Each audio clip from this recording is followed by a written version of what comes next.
အားလုံးပဲမင်္ဂလာပါရှင် Story Collection Channel နဲ့ပြန်လည်ကြိုဆိုလိုက်ပါရရှင်ဒီနေ့မှာတော့အသက်20ကျော်လူငယ်တွေအတွက်တရားရေးထားတဲ့စာလေးကိုဖတ်ပြပေးကြပါရရှင်အသက်20ကျော်လာတဲ့အခါထူးဆန်းတဲ့အရွယ်တစ်ခုကိုရောက်လာတယ်ကလေးဘဝကိုလည်းပြန်သွားလို့မရတော့ဘူးဒါပေမဲ့လူကြီးတစ်ယောက်လိုအရာအလုံးကိုသိနေပြီလို့လည်းမပြောနိုင်သေးဘူးကိုရှိမှာလမ်းတွေအများကြီးရှိတယ်ဒါပေမဲ့ဘယ်လမ်းကိုရွေးရမလဲဆိုတာမသိသေးဘူးသူများတွေကတော့တယောက်ပြီးတယောက်အောင်မြင်နေကြသလိုပါပဲတယောက်ကအလုပ်ကောင်းရနေပြီတယောက်ကစီးပွားရေးလုပ်နေပြီနောက်တယောက်ကအိမ်အောင်ကျနေပြီတယောက်ကနိုင်ငံခြားကိုရောက်နေပြီကိုကတော့ဖုန်းကိုကင်ပြီးသူများဘဝတွေကိုကြည့်ရင်ငါကဘာလုပ်နေတာလဲဆိုပြီးကိုဘဝကိုပြန်မေးမိတတ်ပါတယ်ဒါပေမဲ့ဒီနေ့20ကျော်အရွယ်မှာရှိနေတဲ့မင်းကိုတခုတော့ပြောချင်ပါတယ်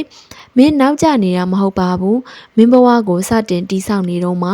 သူများရဲ့အချိန်စရာနဲ့ကိုဘဝကိုမတိုင်းတာပါနဲ့လူတိုင်းမှာကိုပိုင်အချိန်ရှိပါတယ်တယောက်ကအသက်20မှာလမ်းကိုတွေ့တယ်နောက်တစ်ယောက်ကအသက်25နှစ်မှာလမ်းကိုတွေ့တယ်တယောက်ကတော့30ကျော်မှကိုပါဖြစ်ချင်နေလဲဆိုတာကိုသိလာတယ်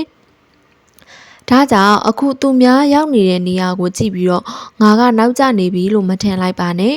ဘဝမှာနောက်ကျတယ်ဆိုတာထက်ကိုလန်းကိုဆက်ပြီးတော့မရှောင်နိုင်တော့တာကပိုပြီးတော့အရေးကြီးပါတယ်။နှင်းနှင်းလေးသွားလို့ရပါတယ်။ဒါပေမဲ့ကိုလန်းကိုတော့ဆက်လျှောက်ပါ။ဒီအရွယ်မှာအမားလောက်တာကမဆန်းပါဘူး။အမားတွေအများကြီးလုံးမိနိုင်ပါတယ်။အလုပ်တွေလည်းမှားပြီးတော့ရွေးမိနိုင်ပါတယ်။လူမားကိုချစ်မိနိုင်တယ်။တငယ်ချင်းအမားကိုယုံကြည်မိနိုင်တယ်။ပတ်စံတွေကိုမစီမံတတ်သေးဘူး။အချိန်တွေဖြုံးမိနိုင်တယ်။ဒါပေမဲ့အမားတစ်ခုလုံးမိတာနဲ့မင်းရဲ့အနာဂတ်တစ်ခုလုံးကပျက်စီးမသွားပါဘူး။တချို့အမားတွေကမင်းဘလို့လူမျိုးကိုမယုံသင့်ဘူးဆိုတာကိုသင်ပြပေးတယ်တချို့သောဆုံးရှုံးမှုတွေကဘယ်အရာကတကယ်တန်မိုးရှိတာလဲဆိုတာကိုသင်ပေးတယ်တချို့သောကြာရှုံးမှုတွေကကိုပို့ပြီးတော့နားလည်လာစေတယ်ဒါကြောင့်အတိတ်ကကိုအမားတွေကိုအနာဂတ်အတွက်ပြစ်ဒဏ်အဖြစ်အသုံးမပြုပါနဲ့သင်ခန်းစာအဖြစ်ပဲအသုံးချပါကိုပါဖြစ်ချင်လဲမသိသေးရင်လည်းရပါတယ်တခါတလေငါဘာလုပ်ချင်တာလဲဆိုတာကိုတောင်မသိတော့ဘူးအဲ့လိုမျိုးတွေတွေးပြီးတော့ရှက်တက်ကြပါတယ်ဒါပေမဲ့လုံးဝမရှက်ပါနဲ့စမ်းသက်ကြည့်ပါမကြိုက်ရင်ချက်ချင်းပြောင်းပါမဖြစ်ရင်ပြန်စပါဘဝဆိုတာကတခါတည်းနဲ့မှန်ကန်တဲ့အဖြေကိုရွေးရတဲ့စာမေးပွဲမဟုတ်ပါဘူးရှောက်နေရင်းနဲ့ကိုလန်းကိုရှာတွေ့တာပါဒီနေ့လုံနေတဲ့အရာအလုံးကမင်းရဲ့နောက်ဆုံးပန်းနိုင်မဖြစ်ရင်တောင်နောက်တစ်ဆင့်သွားဖို့အတွက်လိုအပ်တဲ့အတွေ့အကြုံတွေဖြစ်နိုင်ပါတယ်အချစ်ရေးမှာကိုမပြောက်ဆုံးပါစေနဲ့20ကျော်အရွယ်မှာအချစ်ကအရေးကြီးပါတယ်တယောက်ကိုချစ်မိတဲ့အခါကိုကဘာတစ်ခုလုံးကိုအဲ့ဒီလူရဲ့ပတ်ဝန်းကျင်မှာတိဆောက်မိတတ်တယ်ဒါပေမဲ့ချစ်ချင်းကကိုပျောက်ဆုံးစေဖို့မဟုတ်ပါဘူးကိုအိမ်မက်တွေကိုဆက်ထားပါကိုအလုပ်ကိုဆက်လုပ်ပါကိုတငယ်ချင်းတွေကိုမမေ့ပါနဲ့ကိုတန်မိုးကိုမလျှော့ပါနဲ့တယောက်ကမင်းဘဝရဲ့အရေးကြီးတဲ့သူဖြစ်နိုင်ပါတယ်ဒါပေမဲ့မင်းဘဝတစ်ခုလုံးတော့မဖြစ်သင့်ပါဘူးလူတိုင်းကိုဘဝထဲမှာမထားပါနဲ့အသက်ကြီးလာတာနဲ့အမျှတငယ်ချင်းတွေအများကြီးရှိဖို့ထက်ကိုယ့်အတွက်ကောင်းတဲ့လူတွေရှိဖို့ကပိုပြီးတော့အရေးကြီးလာပါတယ်မင်းအောင်မြင်တဲ့အခါမနာလိုပဲဝမ်းသာပေးတဲ့သူကြရှုံးတဲ့အခါလှောင်ပြောင်းမဲ့အစားပြန်ထလာအောင်ပြောပေးတဲ့သူကိုယ့်အိမ်မက်ကိုရှော့တွက်မဲ့အစားနားလည်ပေးတဲ့သူအဲ့ဒီလိုလူတွေကိုတန်မိုးထားပါတချို့လူတွေကိုလက်လွတ်ရနိုင်ပါတယ်အဲ့ဒါကဆုံးရှုံးမှုတိုင်းအတွက်မဟုတ်ပါဘူးတချို့လူတွေကိုလွှတ်ချလိုက်တာကကိုဘဝအတွက်နေရာလွတ်တစ်ခုကိုဖန်တီးပေးတာပါ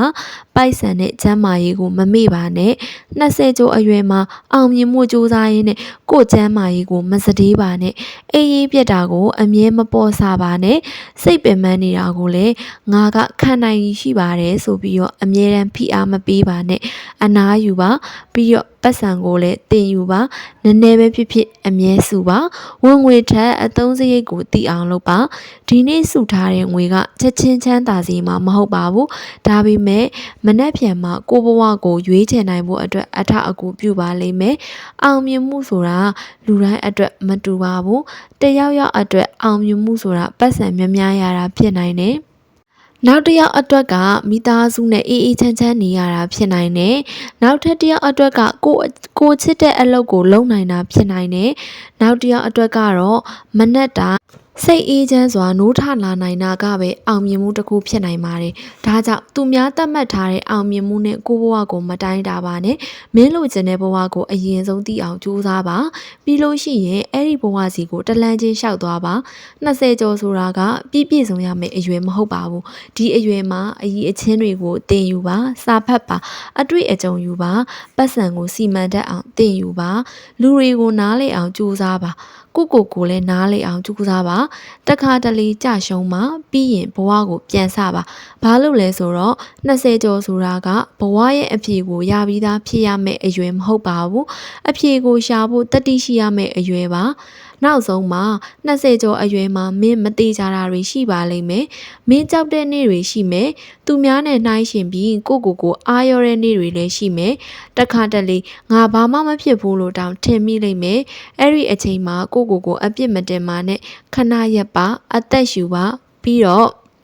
မင်းဟာနောက်ကျနေတာမဟုတ်ဘူးမင်းရဲ့အချိန်ကိုရောက်လာဖို့အတွက်လမ်းလျှောက်နေတာပါသူများရဲ့ຫນွေဦးကိုကြည့်ပြီးတော့ကိုယ်ဆောင်ရသည်ကိုမမုန်းပါနဲ့မင်းရဲ့ပန်းတွေလည်းတနေ့မှပွင့်လာပါလိမ့်မယ်အခုမပွင့်သေးတာနဲ့ဘယ်တော့မှမပွင့်တော့ဘူးလို့မဆိုလိုနိုင်ပါဘူးဒါကြောင့်အသက်20ကျော်အရွယ်ရောက်နေတဲ့မင်းကအလစ်မလိုပါနဲ့မင်းဘဝကိုတဖြည်းဖြည်းနဲ့ပြည့်စုံအောင်တည်ဆောက်ဖို့